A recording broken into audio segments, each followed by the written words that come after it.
Hello guys, इस video में हम माइक्रो इकोनॉमिक्स के इंट्रोडक्शन पार्ट को कवर करेंगे। तो आइए देखते हैं कि माइक्रो इकोनॉमिक्स स्टार्ट कहाँ से हुआ और ये क्यों हमें इसकी पढ़ने की जरूरत पड़ रही है।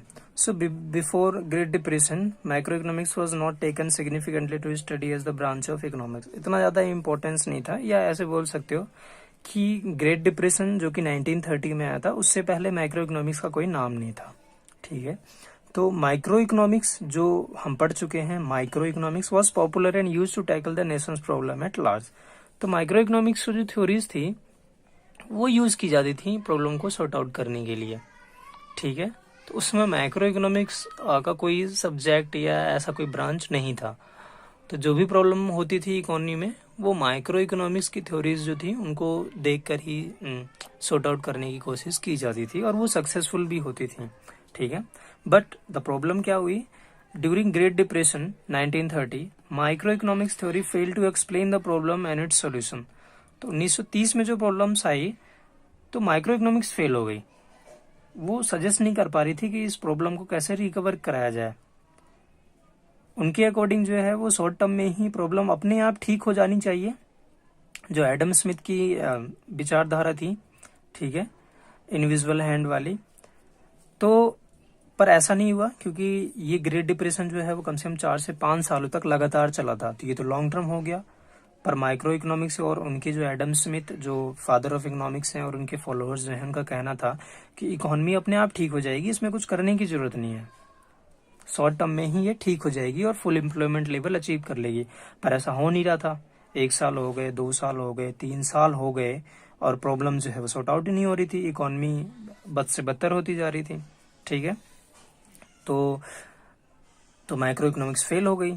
सो एक इकोनॉमिस्ट हैं जो बहुत ही फेमस हुए ग्रेट डिप्रेशन के बाद, उनका नाम था John मैनियार्ड Keynes.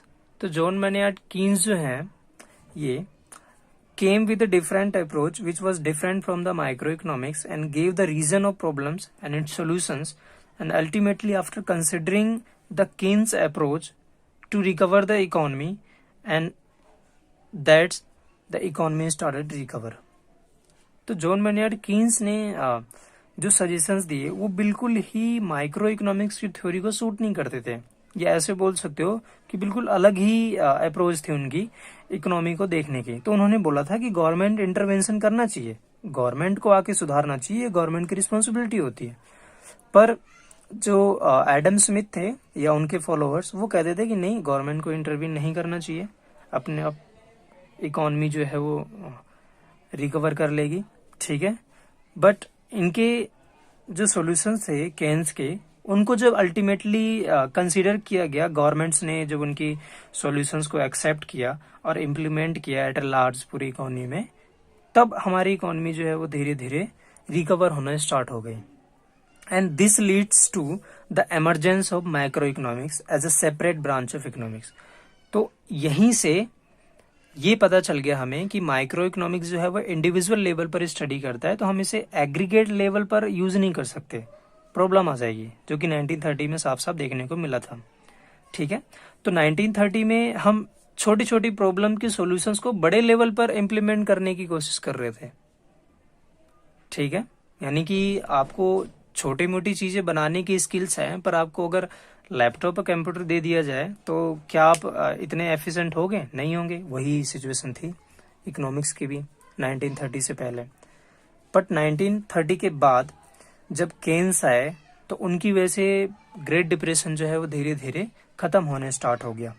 Therefore the journey of micro economics started since the problem of great Depression 1930, और यहीं से फिर माइक्रो इकोनॉमिक्स की जर्नी जो है वो स्टार्ट हो गई।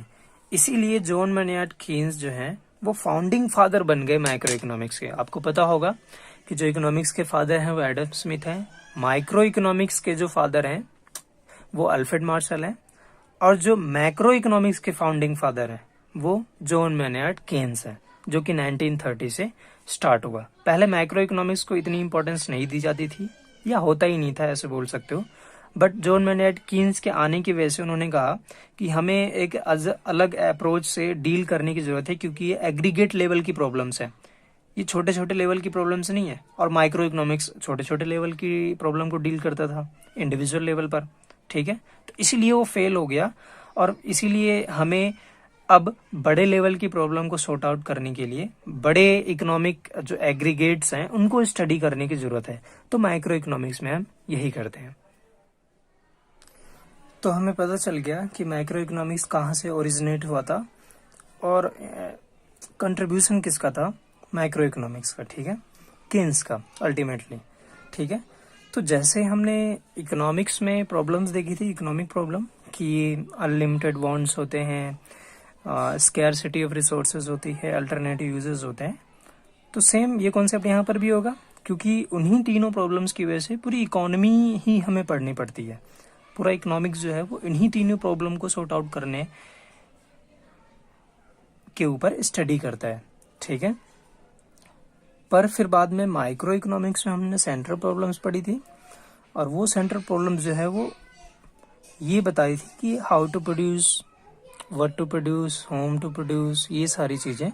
तो वैसे ही माइक्रो इकोनॉमिक्स में भी कुछ क्वेश्चंस होते हैं, कुछ प्रॉब्लम्स होती हैं जिन्हें हमें, या पूरे सिलेबस में हम इन्हीं को फाइंड आउट करने की कोशिश करते हैं, ठीक है। तो आइए देखते हैं what are the basic questions of micro economics, ठीक है। सो इसमें हम क्वेश्चन ऐसे होते हैं कि विल द प्राइस राइज और फॉल डाउन, कि प्राइसेस जो हैं वो इकोनॉमी के वो बढ़ेंगे या कम होंगे। ये बहुत इंटरेस्टिंग चीज है। आपने देखा होगा कि अभी पेट्रोल के प्राइसेस जो हैं वो बढ़ रहे हैं, पेट्रोल के प्राइसेस, जिसकी वजह से और गुड्स पे भी इम्पैक्ट पड़ता है, क्योंकि पेट्रोल एक तरीके से नेसेसिटी गुड्स ही बन गया है आजकल के दौर में, ठीक है। तो अगर वो महंगा हो गया है तो उससे रिलेटेड और इम्पैक्ट पड़ेंगे और इकोनॉमी जो है वह इन्फ्लेशन की तरफ आ जाएगी, ठीक है। तो अब ये प्राइसेस क्यों बढ़ रहे हैं, इसको कम कैसे किए जा सकते हैं, इनका सोल्यूशन जो है वो माइक्रो इकोनॉमिक्स में होता है, ठीक है। सो दूसरा क्वेश्चन है कि इज एम्प्लॉयमेंट गेटिंग बेटर और वर्स, तो रोजगार मिल रहा है कि नहीं मिल रहा हमें, या कैसे जनरेट किया जा सकता है रोजगार। इस प्रॉब्लम को भी हम माइक्रो इकोनॉमिक्स में डील करते हैं। माइक्रो इकोनॉमिक्स में आपने नहीं पढ़ा था इसके बारे में कि रोजगार कैसे मिलेगा, प्राइस कैसे कम या ज्यादा की जा सकती है ना, बड़े लेवल पर। तो ये माइक्रो इकोनॉमिक्स का पार्ट है, ठीक है। तो इसमें बड़ी बड़ी चीजों को डील करते हैं, ठीक है, जो कि माइक्रो इकोनॉमिक्स में ऐसा नहीं होता था। सो अभी जो सिचुएशन है पैंडेमिक की, लॉकडाउन होने की वजह से बहुत लोग जो हैं वो अनएम्प्लॉयड हो गए थे। तो ये अनएम्प्लॉयमेंट क्यों हुए थे, रीजन है पैंडेमिक की वजह से। बट इनको दोबारा कैसे एम्प्लॉयमेंट दी जाए, गवर्नमेंट वादे करती है कि हम इतना एम्प्लॉयमेंट जनरेट करेंगे, इतने लोगों को रोजगार प्रोवाइड करेंगे, नौकरी देंगे, पर वो सारी चीजें फेल क्यों हो जाती हैं, क्या रीजन है उसके पीछे। या अगर वो एम्प्लॉयमेंट दे भी देते हैं तो उन्होंने क्या पॉलिसीज अपनाई जिसकी वजह से एम्प्लॉयमेंट जो बढ़ गई। तो इसके ऊपर भी हम जो है माइक्रो इकोनॉमिक्स में पढ़ते हैं कि अनएम्प्लॉयमेंट की प्रॉब्लम को कैसे दूर किया जाए, ठीक है। तो पहले सॉल्यूशन से पहले हमें प्रॉब्लम को समझने की जरूरत पड़ती है, ठीक है। थर्ड क्वेश्चन है what would be the reasonable indicators to show how economy is better और वर्स। तो हम कर रहे हैं, इकोनॉमी चल रही है, तो पता कैसे चलेगा कि हमारी इकोनॉमी ग्रो कर रही है, प्रॉब्लम्स हैं उसमें, नीचे की तरफ जा रही है, उसे सुधारने की जरूरत है, कैसे पता चलेगा। तो अब सभी से पूछ नहीं सकते ना कि भाई मतलब तुम्हारा क्या चल रहा है, मतलब इनकम हो रही है कि नहीं हो रही है, रोजगार है कि नहीं है। तो कुछ ना कुछ इंडिकेटर्स होते हैं जो हमें ये बताते हैं कि एज अ होल इकोनॉमी जो है वो सही चल रही है। अगर वो इंडिकेटर्स पॉजिटिव इम्प्रूव होंगे पॉजिटिवली, तो इसका मतलब ये माना जाएगा कि इकोनॉमी भी पॉजिटिव की तरफ मूव कर रही है, ग्रोथ कर रही है, ठीक है।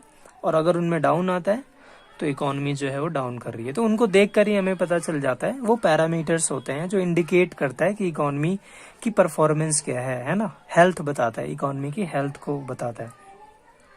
जैसे अगर आपको फीवर है तो उसके लिए एक मेजरमेंट होता है, ठीक है, वो लगाया तो टेम्परेचर बता देता है कि ज्यादा है कि कम है, फिर प्रॉब्लम सॉर्ट आउट की जाती है मेडिसिन और एंटीबायोटिक देकर, ठीक है। तो वैसे ही सेम इकोनॉमिक प्रॉब्लम्स हैं। तो जो जीडीपी है या एम्प्लॉयमेंट है, इन्फ्लेशन रेट है, ये सारी चीजें जो है वो मेजरमेंट है, पैरामीटर है, इंडिकेटर्स हैं जिससे हमें पता चलता है कि इकोनॉमी की हेल्थ कैसी है, ठीक है।